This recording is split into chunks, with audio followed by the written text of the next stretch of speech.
Five for Change is an annual black tie fundraiser, and each year 5 fledgling social enterprises are given the chance to showcase their initiatives. The aim of the event is to change the way young professionals think about philanthropy and giving back to society. So Five for Change is something we started in 2012 and really saw the gap in the market whereby we could fill a void for a black tie event in Cape Town, but not only a black tie event, a platform where young professionals, entrepreneurs, young opinion makers could get involved in philanthropy, giving. We felt that out there's this sort of perception, despite the immense need in South Africa, that philanthropy is boring, not cool. And we really leant heavily on the American model of charity and giving and philanthropy, and decided we want to create a platform that really makes philanthropy and giving fun, easy and cool, as we say. So get people really fired up about getting involved, especially young people who are just starting their careers. For a social initiative to take part in the annual event, there are certain criteria that must first be met. So the first thing we're looking for is something where their effect is Cape Town based. So the good that they're doing is actually, it gives the individuals that come a sense that it's actually happening in their community.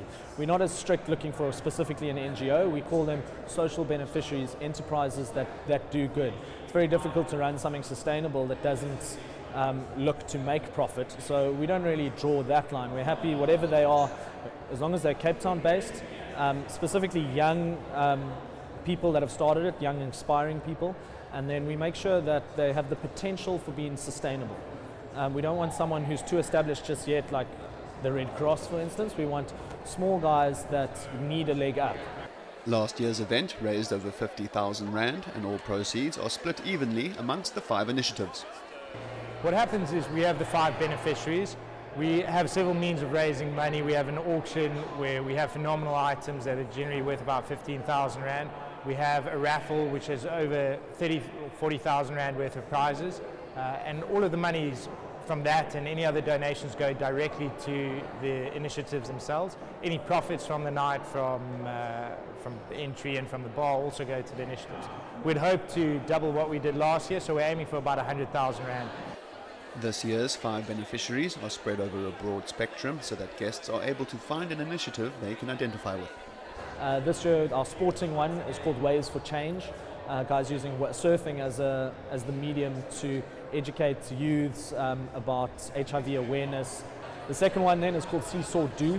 It's 2 wonderfully talented artists that studied fine art, and what they do is they've looked at creches in their area, specifically in Kayamandi, and they use their artistic skills to design an amazing mural, and then they get the paint sponsored from various ways to then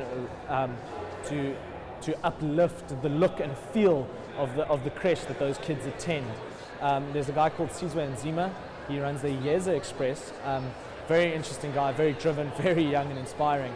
He saw a gap whereby people who get chronic medication have to collect it at the clinic, which is a lot of the time too far for them, particularly that they're old or frail or ill and they have to go on a specific day. So what he would do is he'll stand in that queue, get it for them, and then him and his guys will cycle it back on bikes through the community, making those deliveries, bridging the gap between how far the state will deliver your medication and actually getting into the home of the person.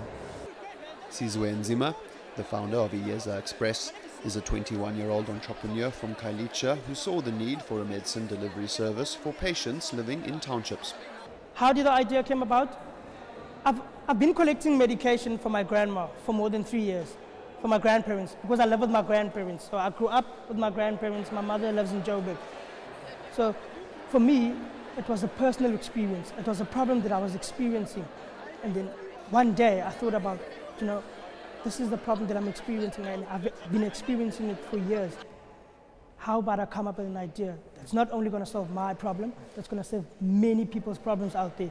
This is not happening in Kailicha. You go to Soweto, you go to KZN, you go to the Eastern Cape, people have to travel long distances to get their treatment.